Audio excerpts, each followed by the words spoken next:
Hello, welcome again to today's session. I want us to quickly have a view of how we'll be able to manage our database migrations, in that we'll be working with reactive Spring Boot. So we want to implement also the mechanism of making use of reactive paradigm when interacting with the database. So to just get started, we just going to head over to Spring Initializer project so that we can be able to pick the necessary dependencies. So proceed to this one and ensure that you are chosen Maven, because that is my tool that I'm using.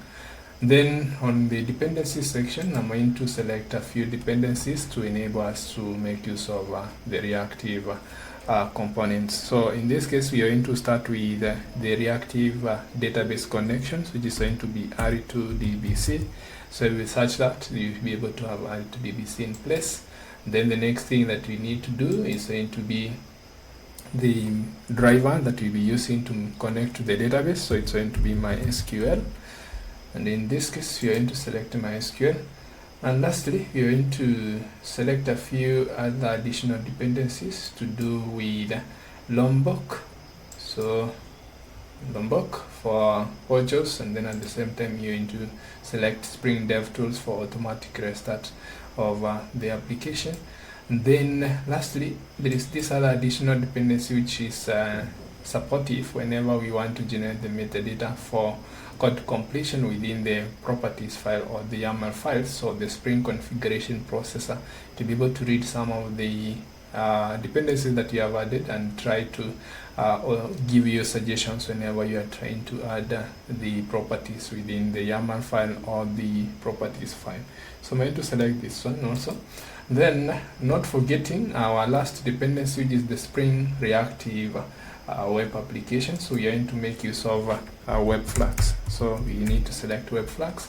In this case, we are going to have that. So if you haven't generated any project, you can proceed and specify your group name, and then you specify your artifact ID to be able to download this one. But then, because I have an already existing project which we are going to proceed from where we left in our previous tutorial, we are going to just click on the explore page, and then with this we'll be able to get to the list of all our dependencies. So quickly, I'm going to copy the dependencies which I'm not having in our project. So I'm going to copy the R2DBC dependency and proceed to my POM file. And then within this one, under the dependency section, you can see we have Spring DevTools. I have Lombok in place, I have web flags. So what I'm going to do is add that additional dependency down here for R2DBC. Then next thing is that already I have Spring web flags, and then Spring DevTools I have. So I'm going to copy the dependency for MySQL, and then also for the Spring configuration processor. Copy those three dependencies and then add them within my application down here. So just to quickly tab them out, so shift tab. Right, so in this case, I'm going to have this one, and then also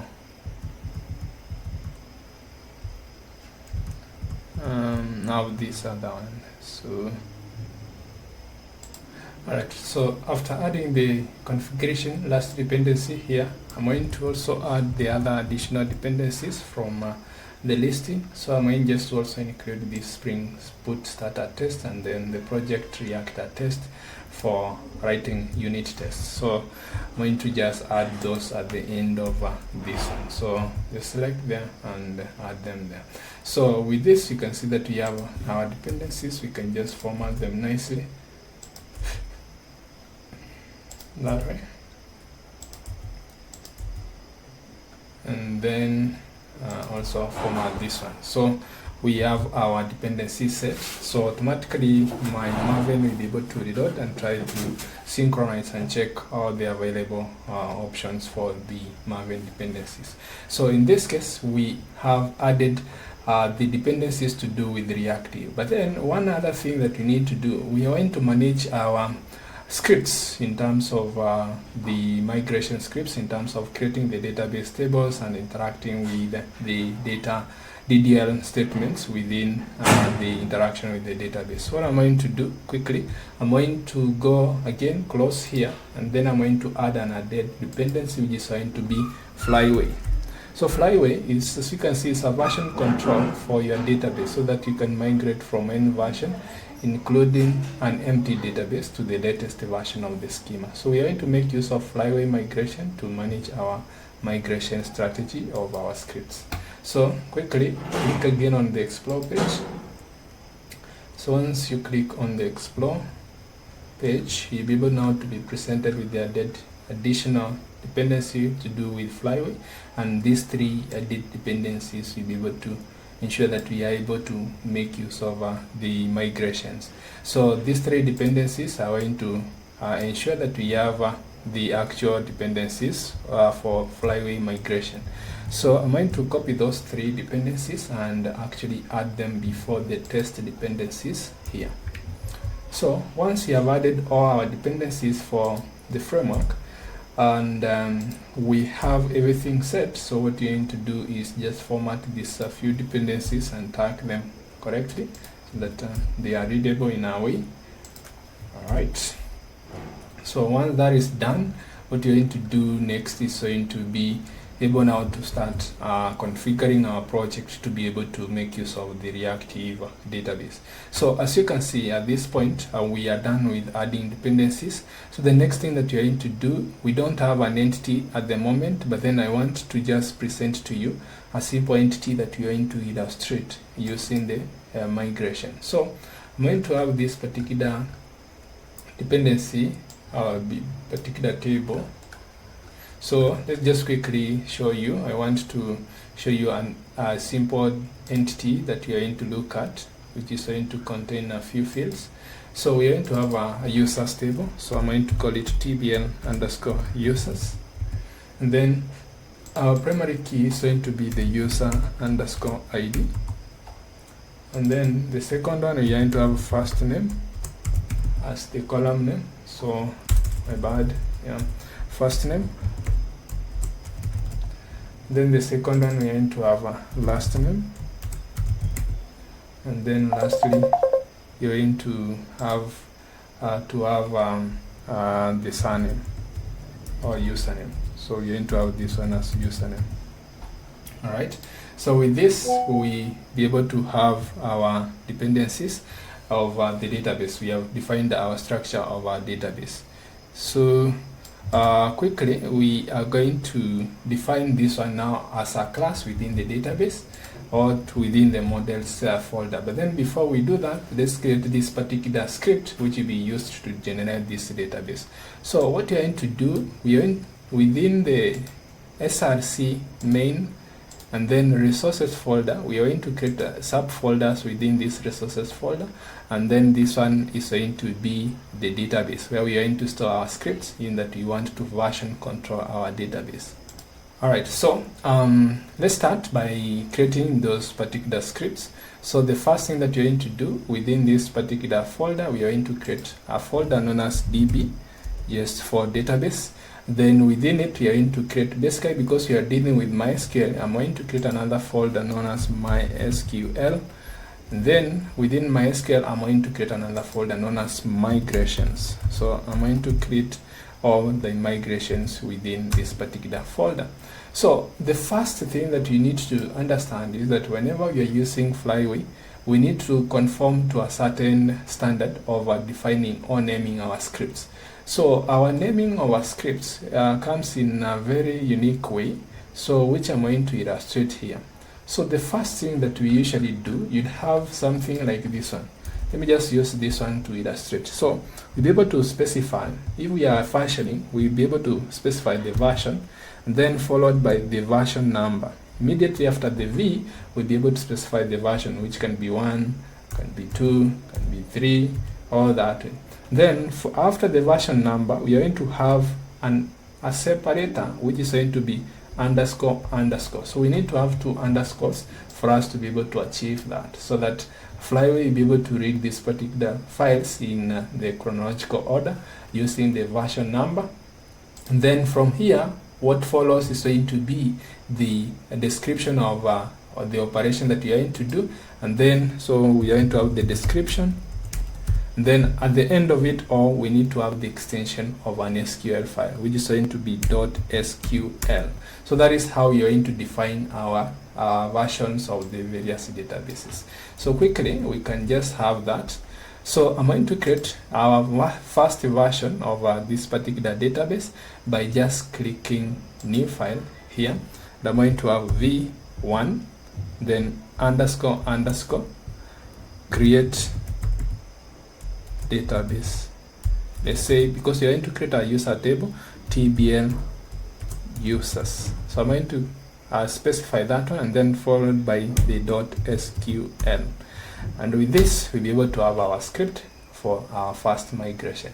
So quickly, we're going to just specify the create statement of creating the users table.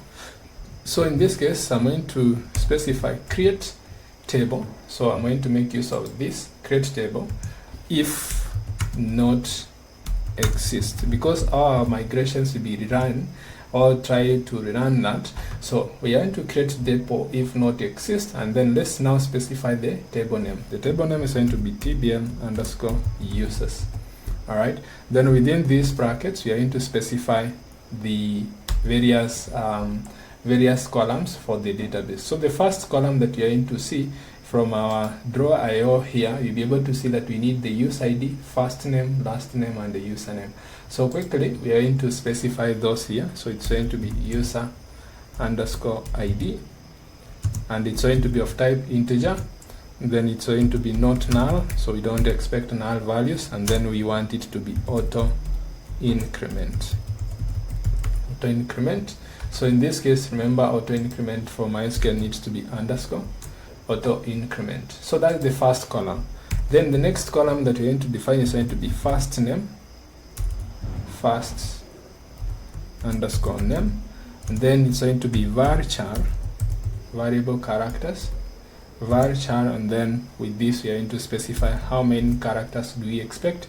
I'm going to expect a maximum of 50, and then I'm going to say that first name should not be null. All right, so you can make use of not null. So you can either decide to make use of all the keys to be in uppercase. So in this case, we can just conform to that int not null. So you can just make use of that way, and then it's going to be auto increment that way. Auto increment. And then from here, we need to define the other additional two fields, which is going to be the last name and the username. So and to define that way.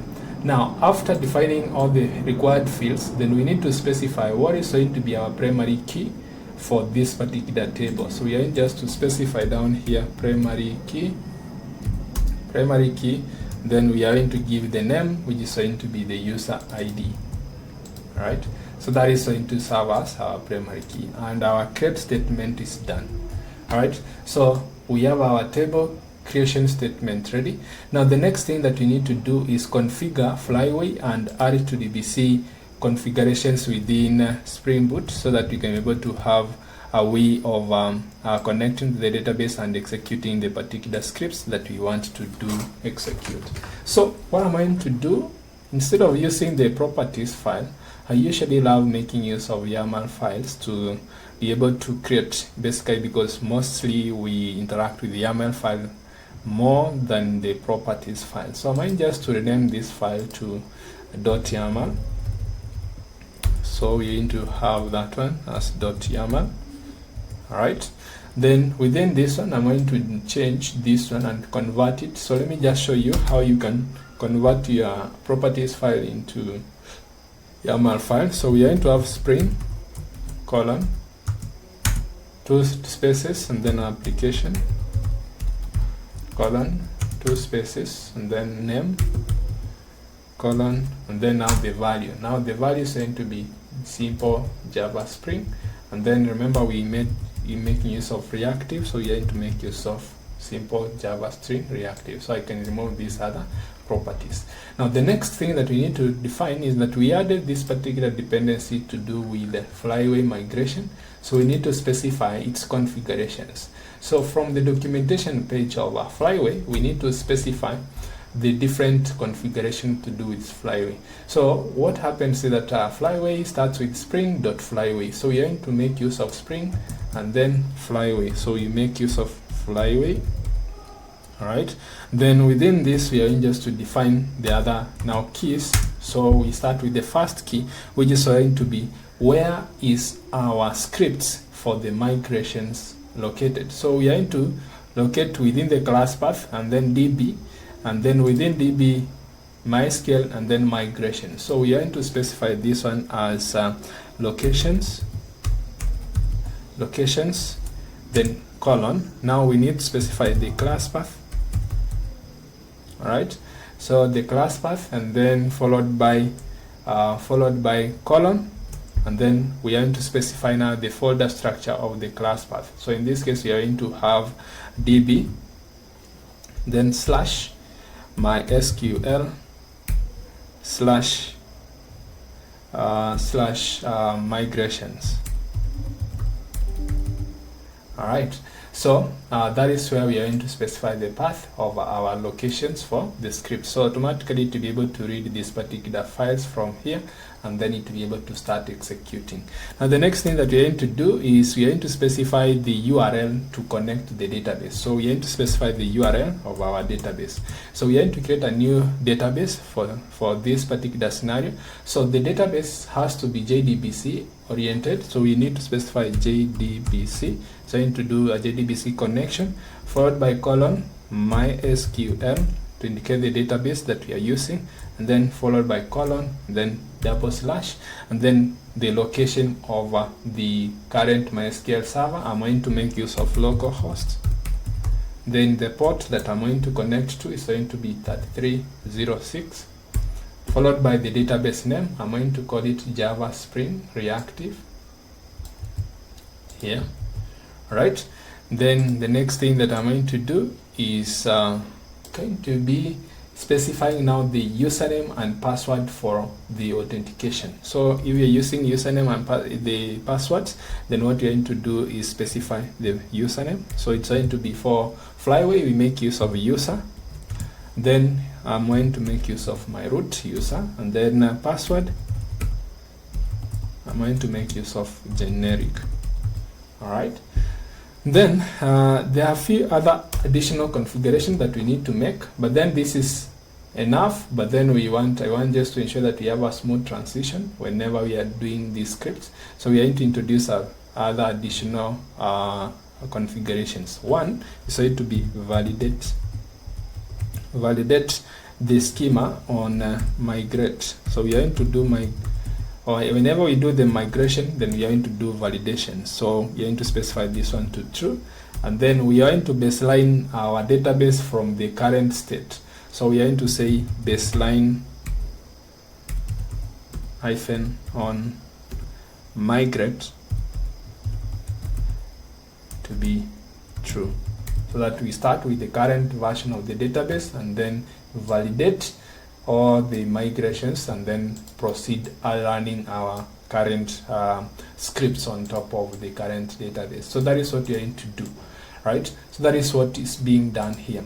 Now the next thing that we need to do is we need to configure now the connection details for this R2DBC. As you can see here, usually with JPA data we specify the persistence or data source, but then for R2DBC we are going to specify the R2DBC connection details. So for us to interact with the database also using from Java, using repositories, we are going to make use of R2DBC followed by colon. Now here we are going to specify the properties for the R2DBC. So the first property is going to be ideal the same as this one. So I'm going just to copy those two, but then I'm going to show you the adjustment that you need. So you can see now using this one, we don't have this particular property. The particular property, whenever we are working with R2DBC or JDBC, we make use of the username. Right? So you need to change that one to username. And then remember, here it's not a JDBC connection that we are doing. We are doing an R2DBC. So we need to start our connection URL with R2DBC here. right? And the rest of the things remain the same. All right, so the next thing that you're going to do is now create our database, MySQL database with this name within the MySQL server. So I'm going to quickly open my Ubuntu and create a database for this particular section, and then you'll be able to confirm that our migrations are actually working. So quickly, let me start my WSL. Alright, so within this one, I'm going to docexec it MySQL bash, and then within this one, I'm going to say MySQL -u root, and then using password true, and I'm going to put my password as generic, that way. So I'm going to show the databases here. Alright, so you can see already I have that database. I'm going to drop and show you the process of creating.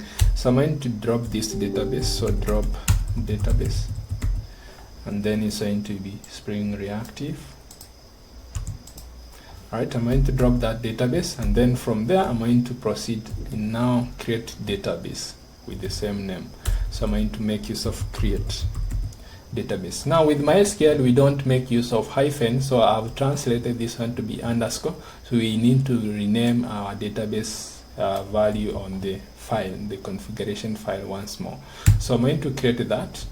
So you can see one row affected, and then we switch back to the particular connection details. Now here I need to make use of the actual database that we have created, which is going to be underscore my simple Java underscore Spring Reactive, and I need to remove this last E here, and then the same thing for this one, the database name. So all this is done, and now we can be able to validate that our application is actually able to do the particular migrations. So by just having that, and you can see we haven't created the entity yet, but then we are going to see that we are able to create the database and table, and also migrate, run the scripts within that. So I'm going to quickly do maven clean spring boot run. So you're going to run this particular application and confirm that our migration is actually working. Alright, so you just give it a few. So you can see our console is starting, and you can see everything is clear, no error yet. Yeah, now let me walk you through what has happened here. Now the first thing that has happened here is that we got a connection to this particular database. Alright, then followed by that we do Flyway migrate. It gave this a warning. Then we chose the schema history table. So we created a schema history table where we be able to click to keep track of our migrations. So this particular table is known as Flyway schema history, and you can see that it didn't exist. Alright, so that means it was automatically created. Then followed by that we validated one migration file. As you can see, the particular file that we had here has been validated, and then we created a schema history table because it was not existing, and then we proceeded with the current version. The current version was empty schema, and then the migrating simple Java and this particular one. So you can see that we able to migrate to version 1, and then the description is going to be create TBL users. That is the actual operation that was done, and then you can be able to see that it has successfully applied one migration now at version 1. As you can see, the version 1 is informed by the actual file naming convention that we are using here. And lastly, we can just go and now confirm our database table. So I'm going to say use this particular database. All right, and quickly we can see show tables. Then you can see that we have now the two tables, one from the file and the one which is used by Flyway to manage the execution of the migration. So we can just do a few select here, select from this one. As you can see, Now it has installed rank 1, version 1, description is create TBL users, type is SQL script, is going to be this one, and then checksum is the number of bytes that were contained in that file, and who installed this one is root, installed on this particular date, execution time, and the result. Then now we can be able to check our second migration, which is going to be a table that was created. As you can see, we're going to select from TBL underscore users. As you can see, we have an empty record. So let's see how we can be able to create another file for migration to just insert some few data to this particular table. So what you're going to do is create another file. So I'm going to go back to VS Code and create the file. So you need to go back here. Now let me drop this screen down here. I'm going just to quickly create another file. So remember, we are following a certain convention. So create another file. This is going to be version 2 of the database. You need to do underscore underscore, and then it's going to be insert users.sql. So we need to specify the insert statements for the users. So you can see, and now we are going to quickly create. So in this case, it's going to be insert into, all right, table. Now the table is going to be TBL underscore users. Then the values, we are going to specify first name, this one, first underscore name, and then we are going to have a last underscore name, then we are going to have username, that way. So then the values that we are going to specify here are going to conform. So the first value for the first name is going to be John, then the second one is going to be this one, then the third one is going to be my username, which is going to be Mohosika or Ongwai. They say make use of this. Right, so I've created my first user. Now the next thing that you're going to do is now save this, and we'll be able to see how that happens. So I'm going to copy for 2 users, just insert another user, and this one is going to be Mike Smith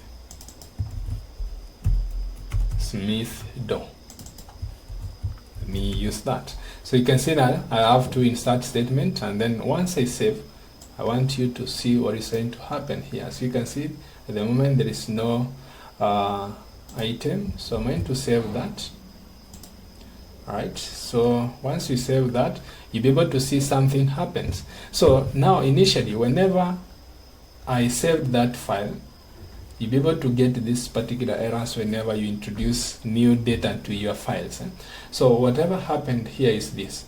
We had created, whenever you can see here, whenever we created that file, at what point we created that file, and then it automatically registered or migrated that particular file with the content was 0.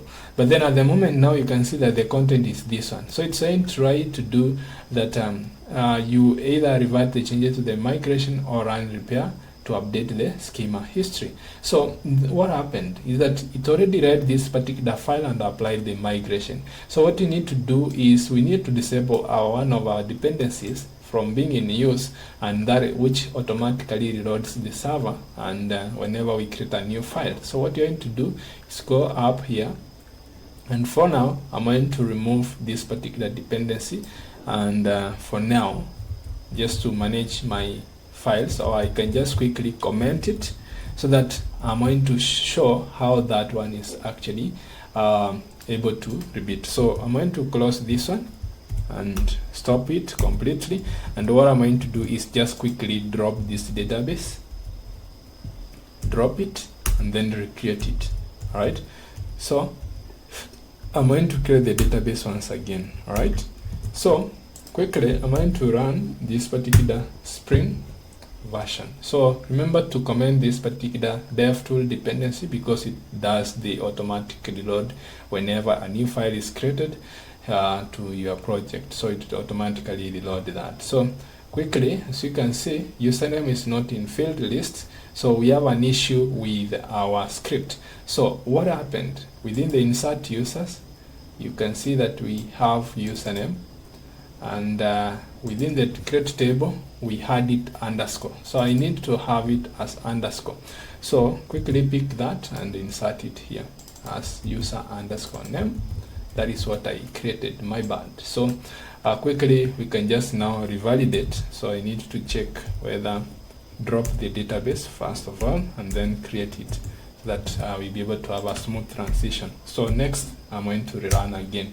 All right. Usually this happens, so whenever you're doing local development, so you'll be able to drop the database, the test database, until everything is set, and then now for production you might not have that flexibility of having that. So the next thing that you can see here is that now we migrated this schema for TBL users, and then we're able to insert data. So let's quickly use this database. So I'm going to use database, and then I'm going to make the select statement from TBL users. As you can see that it actually created a table from the scripts, and then it actually inserted the data that was defined within the scripts section. So you can be able to see that we are able now to manage our application with regard to the migration strategies. Right, so till next time, thank you guys. That is how Flyway Migration. You can read more on the Flyway Migration documentation to get a gist of how you can be able to manage your migrations.